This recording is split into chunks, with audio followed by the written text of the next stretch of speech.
as we call it. But let's get underway. DarkZero will be starting on defense. That means they get the first and last bans. We see Thatcher and Flores bans an awful lot these days, and well, Capitao is gone. He's not going to be available. If a Wamai ban follows, then that kind of renders them both useless because Capitao is countered by that Wamai. Not so much the Jaeger. It's going to be force your hand. Habana, the second attacker banned out, the only hard breacher. And Habana is a sensible ban as far as hard breachers go on Clubhouse. As I'm sure most of you know, she is the best attacker at dealing with those drop downs. So get her out of the way. You don't have to think about it as much. Get rid of Valkyrie. That's standard fare. Maybe a Mira, maybe a Wamai here. Maybe a Kaid. When you have the Habana ban, sometimes you get rid of the Kaid, make it a little bit easier. One thing I will say is that Thatcher's not banned. So, oh, that makes sense. I was about to say, the Thatcher's not banned. So the only real counter is live counter, and the only live counter is Bandit. So, yeah, it's a sensible last ban, although we don't see it very often. Well, I mean, Bandit's pick rate. Habana can very easily use those hard breach charges on the top of those panels, basically rendering Mute into more of an area denial and intel denial operator than the old hard breach denial that he used to be. That means more falls on the shoulders of Bandit and Kaid. And Bandit's pick rate on this map surged over the last 2 play days. So don't be too surprised if we see more frequent Bandit bans moving forward. Yeah, the Mute change essentially shifted us from you shall not pass to you must be this tall to enter. And it's really shaked up the counterplay utility meta for the defenders, especially apparent on maps like Clubhouse. But one thing that's also interesting is not only do we have that Bandit ban, but we've got Mira in play here. You got Kaid as well. Mira's actually going to be brought this round, but there's a lot of layers of denial that are going to be a factor here. Layers of information that are going to be a factor for both of these teams on the defensive half. Now, of course, Thatcher is making his play, and with Thatcher as a factor to consider, it makes denying walls and drops really quite difficult for the defenders. This is something we've seen a number of times now. Loading will try to open this up, and NJR could have stopped him inside of logistics, but no, there goes the hatch, and with it, a piece of map control is the bottom floor defense, and DZ are investing heavily in roaming upstairs, unsurprising. This is something that Canadian helped with the rest of SSG and Coach Lycan in popularizing, which is that old SSG roam, but this is not the case now for DarkZero, as they don't have every single operator that's present. Canadian is likely to be the only operator that will be playing deep nestled in the site on that Mira play, and Nyx will be the first one in. He almost capitalizes off of it, but Eclipse says nope, and Nyx dies early on. The win condition for Mirage is to ensure that Nyx is not going on kamikaze missions as he has before. If he can trade himself out or get some kills in the process, then that will really help. That's a hell of a shot from Eclipse, as he's feeling 90 seconds in, and he's already made himself known on that first floor. Beautiful play there from Eclipse with the 2-piece. And there's going to be more action coming right now as the reload from Thomas is ill-advised. And JR will take him down. One inside of Garage here. That's, I think, Benji. And Dream is somewhere else entirely. And it's a 2 versus 5. One thing I want to talk about briefly here, since the result is all but definitive at this point. Ow, no, maybe I spoke too soon. That's a good kill there for Dream. NJR hits the floor. DZ have lost their first player, and there's 50 seconds left for these last 2 Mirage players to get the kills and bring their team back in to this round. And with the control by Lounge, and the fact that they've met up, that is looking more likely than it has for the rest of the round. Well, this is going to be a death drop here. Even if they manage to open up any of these hatches, you're going to be finding yourself in a tough spot. But Benji might take the fight straight to them at the bottom of main stairs, applying some pressure and disallowing a rotation from DZ towards that bottom doorway that is barricaded. That's just an extra step now for Mirage to work through, and they don't really have the benefit of time whatsoever. Down goes Benji, and then Dream will follow, and, well... Far before... You've wanted him on your team for years and years, and Canadian is that player to many people in the NAL. He's been around for too long not to admire, and he's had too many accomplishments. So sometimes when you get someone like Canadian on your roster, it can amp you up. It could get you on point. And that last round, I know it's just one round, but the precision and the confidence that I just saw on display from Eclipse is not typical Eclipse from my observation. He has always been precise. He has not always been that level of confident, and I love to see it. And it's been there before. I hope that it's not a fleeting thing. I hope that he can keep that up, and the rest of DarkZero can follow suit. We'll see. But I just wanted to make that observation. Thank you for making it. You're welcome. I appreciate it. Up to CCTV cache, they are gonna go, and, well, Bandit is unavailable. He's actually banned out by DarkZero, so they know how to play around this. That was a funny little spectator perspective because of the way that we were looking at the first floor. That looked like Thatcher was 4 times the size of a normal operator. I didn't see. Did you catch that? No, I didn't see it. But the perspective It's giant Thatcher! He'll go back. I'm sure somebody will clip it if it's just Thatcher vaulting up top. Anyway. Already the panel's been opened up, so the Electroclaw, the Electro Shuffle that would have been going on, is not there. I'm curious as to whether or not Eclipse's intended targets for those Electroclaws were on the 2 garage panels, because he sits in a position on the rafters where you can toss down an Electroclaw at your feet, and the radius around it is going to catch those 2 panels. I believe they were, Parker, as he did manage to deny part of one of the walls. I'm not sure if he got the second. We haven't seen it yet. Hopefully we will at some point. See? And he didn't manage to deny the crouch, so that's a full entry there for Mirage. With that, they're going to be able to get their way into garage. They've also got the main breach open from earlier, much earlier in the round. I don't think he was trying to deny the main breach. It's kind of an effort of futility when you've got Thatcher up, and down goes Thomas. He's done his job, but he's on the floor. No guns for this round. And, oh, Nick takes a lot of damage. A second for Pamba, and a third. Down goes Dream. It's just loading in Benji now. And this has been a complete lockout from Pambazoo and DZ. Well, not exactly the result that Mirage wanted. 90 seconds in, and they have completely lost the plot. At this point, is there even any hope? Diffuser surrendered. It's a Thatcher and a Zofia still upright. And they're going to give it the old college try, but if I'm Mirage, I'm not sweating if I want to use this. Oh, do potentially take some time and center yourself. Canadian, by the way, has been vocally critical of the Roni, and I think he's the first Mozzie to use the commando that we've seen in a very long time. His first, or well, rather, his first real contribution in this round is over by Barbar. And now Benji, he'll toy. It's futile, but especially with Thatcher in play, but I mean, it doesn't really matter. Because as I just said, all of the stuff that Mirage could have wanted open was open. Except for maybe construction wall, but that wasn't a focus for them, so I'm going to ignore that. And yet it didn't matter. They got no picks off of it, no pinch, no follow-up to that entry, because DarkZero is just playing their positions confidently and well. They're peeking into engagements they know they can win, and they're winning them. Well, if they assess that Mirage's entry play is not particularly strong, and this was something that the desk talked about as well, and actually went to great lengths to highlight about Mirage, in the sense that, well, if Nyx is dying too early, and Dream is not being particularly successful on hard breach, and Benji has gone quiet, Benji was the big saving grace for this team through the last stage, then you can very easily take the fights to Mirage, and with great confidence, you can win them more often than not, and really abuse it. It's like the teams that used to take too long to do site setups, and then you would have other teams read into that and immediately just push bomb sites in the first 30 to 40 seconds. Was it particularly well coordinated? No, not necessarily. But you knew that that was their weakness, their Achilles heel. Early on this time around, it looks like Nyx understands this. He wants to try to take the fight directly to DarkZero, and he makes it in the first 30 seconds, but he has no intel.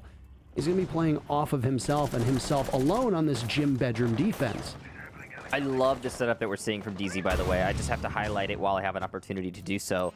They are extending below, and they're doing it in such a genius way. There's too much going on for me to pick it apart, but I love everything about it. The angles from above, the control on the staircase, everything that they're doing here, it's pretty cool. We'll get to that later, I'm sure, on the analyst desk. But you can see Mirage has realized the issue, and they're trying to address it directly with these gas charges. They are going to do a great job as Hyper goes down, and that's actually going to prompt the drop from Canadian, who will descend into the basement, and now he will have to play flank for the remainder of the round, as he's pretty well trapped and like isolated from the rest of the site.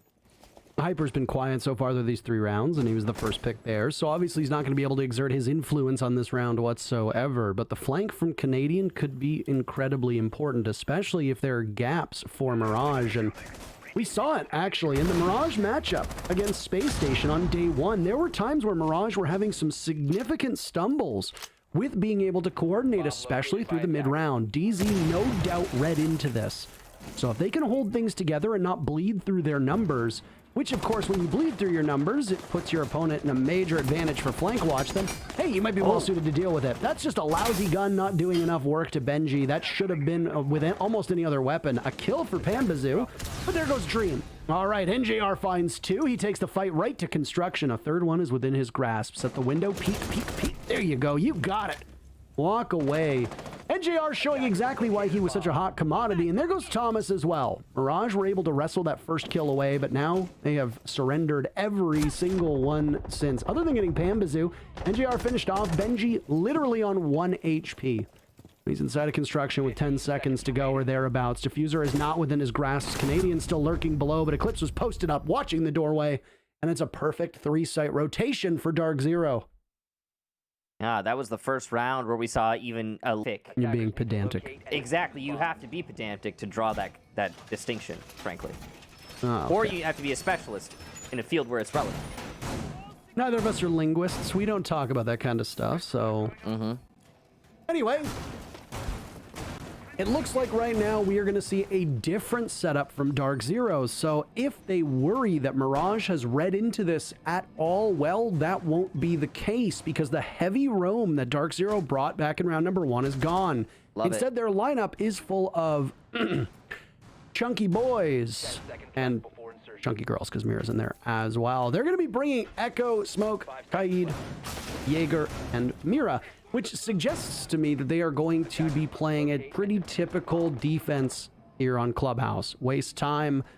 Expect that it's going to take Mirage about 2 minutes to drone out the entire map and then realize where they need to go, and hope that you have that information available, be they through yokai drones, be they through black mirrors, to deal some serious damage. There are no actual intel devices being brought. Valkyrie's banned out. There are no maestros, and there are no bulletproof cameras. So all you're going to have at your disposal, other than that yokai, are the black mirrors to play off of. Yeah, and I think that's you know, something worth keeping in mind. But there are 2 hard breachers for Mirage, and those 2 hard breachers are going to be a major factor to consider when it comes to countering the mirror windows. The most important thing, though, is that you need EMPs usually to get those mirror windows open. If there's any kind of denial, for example, Electric Claw on that one mirror window by Church. So make sure you don't use those EMPs too liberally. Loading, keep at least one in your pocket ready to get the wall and Church open. That all depends on how Mirage want to attack this, though. So see what their plan is. Ooh, 2 EMPs used right off the cuff just to get the 1 drop open. And they're successful. And oh no, the second EMP was in fact to help the Selma in opening up the mirror window, just as we had discussed. They're going to get that mirror window open, and a nice shot from NJR will punish the play at the bottom of main stairs. Good lead-off kill for DZ, and they once again find themselves in control. This is really rough. Averaging 1 kill a round right now for Mirage, Michael. That is a dismal effort that we see from them. And I mean, the good news is that there's not much they could be doing worse, so there's tons of room for improvement. And I mean, right as I say that, they just waste a grenade, and then, hey, they managed to get a freebie. Nyx waiting on that same opening for NJR to peek him, and he capitalizes off of that quite well. Now, with Mirage evening things out, we're getting down to the last 60. And good aggressive play by Blue here for Benji. He could definitely pounce and flank. It's on Hyper to hold this down. Hyper has yet to get his first kill, so that's a lot of pressure to be feeling such an important position. Gas canisters for Moto, C4 out, and it'll work. Pambazoo gets Dream. A very important kill. No follow-up, though, as he misses his shots onto Nyx. Difficult to hold. Benji, though, from blue, he gets the kill we just talked about, but Hyper finally finding the scoreboard. It's just loading as he pushes out from Moto. He's got control, but Eclipse will shut him down. I think any of us anticipated, but not to be overshadowed by DZ's success, because they look mighty good, and I don't think we need to really harp on that too much. Mirage on so many of these rounds just look puzzlingly lost, and they are playing at a level that we know they are much better than playing at. So I don't know exactly what is going on with Mirage right now. We have seen in the Oxygen matchup, it took them some time to finally warm up. Maybe that's it. But right now, the changes from Mirage that we've seen was a 3-7 loss to SSG, it was a 5-7 loss to OXG, and now it's 0-4 against DarkZero in this third matchup. These are not numbers that you want, and Mirage are in serious trouble. Yeah, this is shaky stuff here, Parker, and they need to correct for sure. One of the most important things I got to point out here is that, yes, DZ is on defensive clubhouse, but Thatcher is in play. I mean, your worst ban here on the attacking side is Habana. Capital is going to affect you in 2 sites, maybe. Probably just 1. That's this site we're at right now. Mirage looks like they're setting up for a potential rush in through the balcony. I'm not sure if they're actually going to go through this. They could hear the electric cloud that was just placed. EMP will come out. Dream goes to the placement. Is this timing correct? It looks like it is. And open sesame. The wall is now available. Benji rushes in. He's got server control. It's a vault through server window as well. Mirage pick up 2 to answer the 1 from DZ. And the plant is going down in the corner. Gas canister goes a little too far. Dream will get this down. We're looking at a post plant here, Parker, as Pambazoo shuts down Benji, trying to control from server window. Mirage now far afield as they try to play this post plant. DarkZero find themselves in a position where, yes, they can retake. They've got the information from the heartbeat sensor, but boy, howdy, is this going to be a difficult one. Thomas on rappel, good kill. Loading downstairs gets Canadian. It's just Pambazoo from Tuck, and down he goes. Mirage, well, they have looked absolutely lit. At that particular instance, you're fighting on the peripheries of a bomb site. You are nowhere near the focal point, and you will have those attackers who are now playing defense, defending that diffuser, watching from those angles to stop you from being able to push out and get back to the bomb site. By far and away, the best round that we've seen out of Mirage. Well coordinated, they held it down effectively. That is a bomb site where once you go into a post plant, it is an extraordinary challenge for defenders to get you and to take you down, mostly because you're going to have somebody out on that balcony playing on rappel. They're going to be extremely hard to shake off unless you attack from that kennel's door or you also go through blue window. There aren't a lot of avenues for you as a defender to do too much. So yeah, of course, some of it goes to the bomb site helping Mirage or the exterior of the bomb site. But I think DZ are going to be wise to it this time, and this will be a real test as to how things are going to go, as the very final defense for DarkZero is going to go back to that same bomb site. Yeah, DarkZero clearly thinking to themselves, yeah, we know what we did wrong. We can fix that. Not a huge deal. And they'll try this cash defense once more. Cannot blame them, frankly. We all know it went wrong. You can counter a rush play like that. You're not going to let it happen again. Mirage are trying something entirely different. This is no longer a rush play. It's, in fact, a hard roam clear. Downstairs, Canadian evading Nyx, who entries through the basement, and he doesn't seem to be aware. But I think Canadian heard the footsteps because he is playing very cautiously. He'll call that out to his teammates, and they'll adjust accordingly. Nick still getting droned on in as he tries to find something. He's 1-5 right now, which for a formidable leader on this team and somebody playing on these fragging roles, not exactly great. And we'll make it 2-5 as Canadian almost catches him off guard, but great reflexes there by Nyx, and Troy Jaroslavsky gets absolutely smoked. Yeah, he got turned on there, Parker, for sure.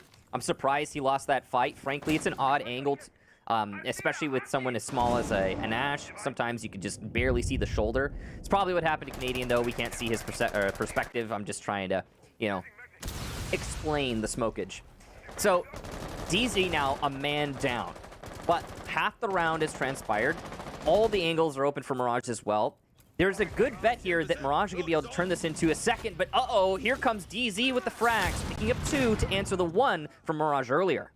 Eclipse is still on this mission upstairs, essentially playing to die at this point, as, well, it's Mirage who finds themselves dying instead of Eclipse. Both Benji and Nyx are down for the count. DZ might have sacrificed Canadian early on, but they still have the upper hand when it comes to numbers. So now Mirage, with this final minute of action, will need to determine what their next step is going to be. They've opened up the panels leading into Garage. That's ideal. That's good. That's where they want to be. But your next focus is getting that diffuser into the site. This will put Mirage into a glorified 2v4 with Dream being immobile and too busy dealing with that. And oh no, Dream was tasked with getting the refrag, but he misses by an inch. Loading goes down, and that coverage from Mirage just a second too late is not ideal. Eclipse finally shaken off of his position inside a Garage, so Thomas will need to continue to head up that catwalk and get to the bomb site, as once again, Dream will be all on his lonesome. You see that yellow gas blanketing the entry point, and now Thomas has the cross, but he can't get through. Yes, he can. Never mind. He finds a way in, but he's looking in the wrong direction, and there's too many angles for DarkZero, leaving Dream to do the rest of it on his own. But the entire half is the one where they confidently and brazenly just rush their whole team, basically, into server. And they caught DZ off guard. Well done. If you know that's the formula that's going to work, you're not necessarily going to be able to rush every round, because you're at some point that's not going to, you know, it's not going to aid you. But you do need to find something else that you can do. They still needed to make adjustments, and they didn't. Mirage simply didn't. Now going into the second half, there's a lot more potential for Mirage to make a comeback here, because they're on defensive clubhouse. And even though Thatcher's in play, this is still a very good side to be on for this map. 5 seconds to go. yeah, I mean, it's tough, right? Because Mirage were ineffective on a lot of those attacks, and it left DZ in a position where they didn't need to work too much, whether it be on the roam or on the site. Obviously, the 5-1 scoreline at the top tells a pretty big story, but DarkZero didn't really have any weaknesses. The only round they lost was when they got overrun by Mirage, and I think at that point, Mirage realizes, what more do we have to lose? If we can't win our engagements, if we can't trade out, if our utility play is too little too late, then let's just push in and try to take an engagement early on. Mirage did that. It worked out very effectively, but you're not going to be able to do that same thing now on defense unless Mirage pull their brains out of their skull and just completely roam, and DarkZero don't assess this and hit the site quickly the same way Mirage did to them. And that's definitely possible. We've seen brain out of skull before at this level. Right now, it's going to be opening up that server wall. 2 EMPs used to make that happen. 1 in the pocket left for Pambazoo. Mirage. Ooh. They've got Jackal still up. NJR is going to find those footsteps, and Nyx is going to be scanned, which will cause problems for them later in the round. But Nyx has to realize he's got an opportunity to go see them, and he hasn't just yet. Well, his roam play obviously won't be working so effectively with that Jackal in play, but I mean, we've seen Jackals being effective in the past, so we don't need to necessarily get ahead of ourselves. That said, this Mirage setup is eerily similar to what we've seen from other teams in North America. Upstairs with the smoke holding that angle, FMG in hand. NJR running down below, and, well, Nyx gives his position away, so he'll now head on over to Secret, over towards Blue, where there is a Maverick, or rather, sorry, a Zofia. See, even I get confused with the outlines from time to time. There's a Zofia on Repel. I'm gonna blame the beret on that one. Yeah, and she's trying level best to get that shield inside of Tuck. It's difficult to do when you've got all those ADSs stacked up, and you can see Loading is going to continue to persevere on this position. Raj still have the roamer of Nyx. They still have full control of their site. They're starting to use their gas canisters a little early here, and the pressure is coming from downstairs, but look at this. Almost 2 for Benji, but Canadian will shut him down. Only having a sliver of HP left, though. That's going to be hard for Canadian in future engagements. And a big gamble for him to rush in like that. But the smoke is down, which is good because there's nothing else barring an explosion from a nitro cell that can really do that much damage. Though you do need to be wary of the electricity that's still going to persist from that electric claw. Oh. Nyx tries to come back, but there's 2 players from DZ holding the same angle. They have that down pat. They're going EMP, and Dream might lose that reticle, but he's able to get away in time. Canadian drops the nitro cell. Dream takes 1 down, but it's traded off. Hyper's on the hunt. He'll circle around, give his position away with that LMG. He's got so many bullets, but he's out-dueled by Thomas, and down goes NJR. It sure seems like on their keyboard, and it's short-circuited. Maybe somebody was weeping such beautiful tears that it destroyed the monitor as the tears hit the desk and splashed up, frying the electronics. We have no idea. Yep. I think they got the monitor out, though, the new one out really quickly. It's been happening a few times as of late, so it's they were prepared. And we've got basement defense here for Mirage. Mira once again being brought. Thomas has brought the castle. Looks like this is going to be the extended roam, the same one we saw from DarkZero in that last round. So this is probably a defense that has been prevalent in scrims as of late. Although it's really not that crazy a concept. We've seen the extended roam for years now on Clubhouse. And it's just, I mean, it's made easier now that they've changed the bar area, and you could use that as part of your roam. Correct. So, downstairs, Mirage will go. Their second defense. There's been no timeout taken from DarkZero yet. I want to repeat this for all of you. Mirage took a timeout after the third round, and guess what? It got them 1 round on attack, and so far 1 round on defense, but I don't know if you can attribute that defensive round victory to their timeout earlier on. As for DarkZero, they still have 1 available. Mirage will be bringing a composition that is similar to what we've seen in the past, but the big difference will be this Kapkan. Kapkan does not see a ton of play at this level. Obviously, there are niche picks that we see from time to time. Castle used to be a niche pick before he settled into a comfortable spot. Cap can be used for a number of reasons, and on this map, on this bomb site, your goal is going to be to slow them down before they can hit the site. Maybe do a little bit of damage in the process, too. Make them think about every doorway they step through. And by they, I mean the attackers. Open goes the server wall as this basement defense is successful in burning utility far off-site, if nothing else. If that wall getting opened up, though, results in a kill or 2 for DZ, then it's all worth it in the end. It's a time being used in the process for DarkZero to go for a clear, and Nyx capitalizes off of that. He's starting to warm up. 1 and 5 to 3 and 7, so he's gone even over the last 2 rounds, and with that, he gets the opening pick for Mirage as they head for the hills. So waste time, get a kill. Not a bad start for Mirage here through the mid-round. They've also got the control for DZ, but with limited time. So, yeah, I mean, Mirage looking pretty confident right now. They've got all their defenders back down into the basement, all players up. Generally full HP, except for Nyx. Impact's working. No, actually, he missed that impact. Second one goes out. That one will work. No more Selmas for NJR, and the EXO is being used on the Moto drop, which means flat out, that drop inside a kitchen will not get opened. I don't know if you see the same, but my feed has crashed. My feed has crashed, too. All right, well, we don't know exactly what's going on, but it looks like it. I mean, I just heard a gunshot, so maybe the game is back. We don't entirely know, but there was 48 seconds remaining. Panbazoo was the only person that was dead in the server. It's fully possible, and yeah, I mean, it sure seems like we are very much back in the action. So let's not delay, let's get on in. And the push is coming in at just the right time. Both these teams down to a 2v2, but DZ cleans up right as we get back into the thick of it. And that's match point for them. We were worded there maybe a little bit too many, or too many ideas on DZ's side. Possibly conflicts in the direction. That's not proving true. DZ seemed to be pretty focused, and it's great to see when a roster move like one with Canadian works out. DarkZero looked mighty scary, but I didn't want to punch down in our earlier matchup when we were talking about Astralis beating XSET 7-3.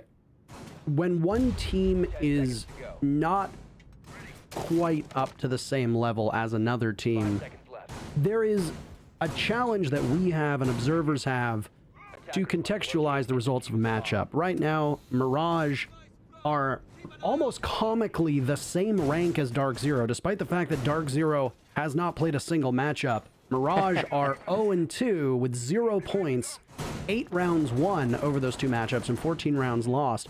Which means that they're averaging 4 rounds a matchup, which is not particularly good. You're not in the realm of possibility to push it to overtime if you are only winning almost half of the rounds you need. And well, I mean, the 2 rounds that Mirage have right now is certainly nowhere where they want to be, especially with these changes that they made. And while certain players are starting to hit their stride, DZ are just, at this point, they're just a freight train that can't be stopped.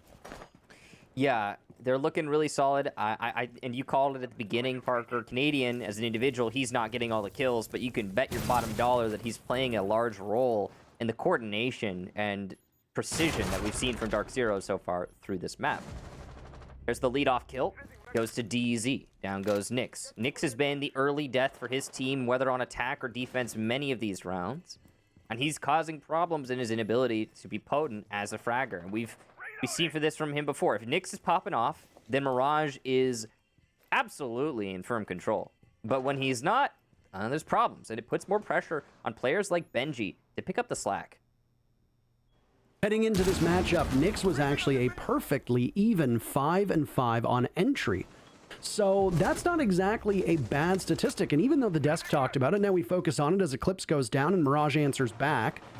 Nyx has not been the performer today that his team has needed. His 3-9 tally is by far and away the worst on the team. And when he's playing roles where you need to get kills, that stat line is a boat anchor around your team's chances. Well, the full clear is done here for DZ. It did cost them one player, though. Great job to Benji. I talked about he was going to receive the pressure, and he's going to have to pick up the slack that Nyx is leaving, and he's doing just that. So, well done to Benji. Now Mirage are in a similar situation to what we saw the last round. They've got an even man count. They've got firm control downstairs, and the time is starting to run out for DZ. Let's see if DZ can pull it out a second time. Now, we obviously didn't get to see the full cut and thrust of the execute on the previous round, so we can only speculate as the differences that are coming out now, but the focus for DarkZero appears to be over towards Moto and the bottom of Church. And if you're Mirage, you are going to pray that the hurt doesn't come to you as quickly as it sure seems to be, because with 10 seconds left, DarkZero have dotted their I's and crossed their T's. They have a good lineup, and loading falls. One more body to be buried inside a blue, but it's Canadian dropped by Dream. And now all of a sudden, DarkZero are struggling to get things together. Mirage are wildly swinging for the fences, leaving Hyper alone, and he picks off Tommy, but the clock gives the... Hey, well done to Mirage. On the side of DarkZero, that is one of the worst rounds we've seen from them so far through this entire map. I will say that, you know, we haven't seen as many rounds as you need to fully judge a team, and it wasn't that bad.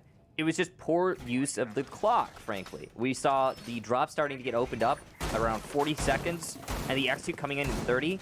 I mean, there's a lot of layers there. Think about also the fact that I actually don't know. No, it was Loading's gas canister, I believe. The gas canister that was thrown to bottom main stairs didn't even make it there. Imagine that makes it to bottom main stairs and DarkZero forced off the main stairs control. That opens things up even more for Mirage. And despite mistakes like that, Mirage still manages to win it just off the clock. It's great stuff. It's good use of your environment and the situation. DarkZero, though, they let themselves get there in the first place, and that's the real problem. Well, upstairs to the bomb site that usually doesn't work out for most teams, and this is a bit of a puzzling one by Mirage because CCTV Cache, the bomb site that they won back in round 7, is actually available again. So you don't need to gamble the match on a bomb site that most teams don't enjoy defending, and the stats tend to show that Gym Master, when played as frequently as the rest, lags behind its contemporaries in terms of defender win rates. And already, very quickly on, 45 seconds in, DarkZero's opened up the jacuzzi panel. They've been able to shake off any denial that was there. I believe a mute jammer was all that stopped it, but an EMP very easily took care of that. Next in the line of defense is Loading, playing inside of the bathroom, governing over that opening with the black mirror in front of him. Really powerful position to hold, especially with the C4 in his pocket. Loading could do a lot from that position. We'll see if he manages it. He's got Eclipse downstairs, though. If Eclipse does manage to get below, a lot of potential to use those nades to great effect on many different positions, actually, within this site. We'll see if he can do that. He's been droned up, so he knows he's safe up to the at least kitchen hall. Over by Jacuzzi balcony, there is a challenge going on. I believe that's Canadian. He's going to start droning his way in, trying to find out what he's dealing with here. Yes, indeed it is. So you can see this is just light probing from DZ to start things off. They got the wall they need open. Now they're figuring out where they want to hit the site from. Hyper's waiting. This isn't exactly a flank because he'll be heading up the stairs, heading in the exact direction of where the defenders are, but he doesn't seem as well connected with the rest of this push, all shaping up over by Jacuzzi, and there it goes. NJR, a bit of negligence. He goes down to a nitro cell, but they'll lose the Black Mirror in the process. Whoa! Loading! What a shot on the Panbazoo, hopping up and really taking the fight to DarkZero. This man is a one-man army, and he is currently making them pay for it. They'll have to thread the needle to try and hit Canadian, but the Thermite decides that maybe I'll just go for the fight instead. And he'll survey the wreckage, but there's nobody really giving themselves up. Another body from DZ will fall. This is a Hyper, and the two players still standing are staring down a Flawless from Mirage. Down goes Canadian and loading. His third kill. He'll look for a fourth. Onto Eclipse with grenade in hand. Can he be the spoiler? A party pooper, some would say. He takes down Nyx, but they know his position now, and he's basically trapped on these stairs. He has no other way back to the bomb site. No time available. 15 seconds. And Mirage really seemed to understand this defense exceptionally well. They block DZ every step of the way, blunting to refer back to, because there was a period of time where he was one of the worst players in all of North America. He didn't even really excel all that well when they were playing in the Canada division. But he has come into his own, and he's been able to keep pace with tough competitors, and right now he sits atop his team. Yeah, he was playing real bad for a while there, but it's great to see him correct that. So props to loading, and right now he is the top player for his team, not in the lobby. He's competing with several DZ players, but yeah, it's good stuff. Now we're going to a cash defense here. We haven't seen any crazy plays from DarkZero yet on attack. Not anything wild or spontaneous, like the Mirage rush we saw on server. I'm wondering if they're going to keep with the routine here on DarkZero's side, because, I mean, their motto is trust the process, right? And you'd expect that process to give us some pretty, you know, concrete and solid, but also somewhat predictable strategies and plays to lock out a match. They just took their tactical timeout. What's their solution to this issue? That's the question. I mean, I'm not entirely certain. This is just a very defender-sided matchup. What the hell? Sorry? You're supposed to know everything. No, we're not. You're the expert, Michael. I'm just the man who says what happens in front of everybody's eyes. You're the one who's supposed to break it down. See, there's the that's why I'm so confused. I didn't know what my job was. See, Michael, that's why you were the 2020 Esports Awards Color Commentator of the Year, okay? Because you have a good enough grasp of what you need to do with your job. I'm pretty sure that I'm supposed to flap my lips, but I'm not sure what's supposed to come out. Well done, Parker. You should be the flappy lip of the 2021 year. Thank you very much. I appreciate that. Anywho, this lineup for DZ looking very similar. Plenty of hard breach at their disposal. They've taken out the breach leading into the site, and now falling are the walls leading into the garage. Benji in the same position that he was in before, posted up, and he can very easily govern over the opening as well as the garage door with those toxic canisters in hand. If he can hit the drone, of course, that is toying with him. And he throws out two of those canisters, maybe that second one a bit too early on. And Benji, by understanding that the doorway is covered, he can push up to the stairs. If NJR was a second quicker, this could have been DZ getting pick number one. Oh, it still could, Parker. As the angle is established, the nade follows in, and there it is! Down goes Benji, the leadoff for DarkZero, and now they have firm garage control. They can extend this into a B-site hit as long as they maintain their man advantage and their control on platform and server window. Mirage really need to focus on the next steps for DarkZero, and Nyx is on flank, and that might not be great because the numbers currently favor DarkZero. They can stick one player on flank watch if they want. Out goes a Selma. It gets caught by a magnet. Another one could potentially go as well, as loading is playing off of this mirror window, but it's on a soft wall. You can very easily blow that up, and NGR looks like that is the purpose, and that is the point. But he shoots through the wall, and loading stops it for now. Can he get the other Selma in time? It doesn't look like it. It blows up in front of his eyes, and NJR easily punishing him. DZ looking for 3 more kills to seal the deal here. Their very first win of the NA League is within their grasps, and they take down Thomas, and Dream goes as well. Nyx the lone man to stop it, but a flawless round from DarkZero seals the deal, and it's their debut in Stage 3 with a big 7-4 victory for DarkZero. Biggie is right, Parker. A huge win for DarkZero and a win for the Canadian fans all over the world. You know they were watching this one, hoping that it would be a true return to form. Well, Canadian was the bottom performer for his team, the only one not to even come close to 10 kills.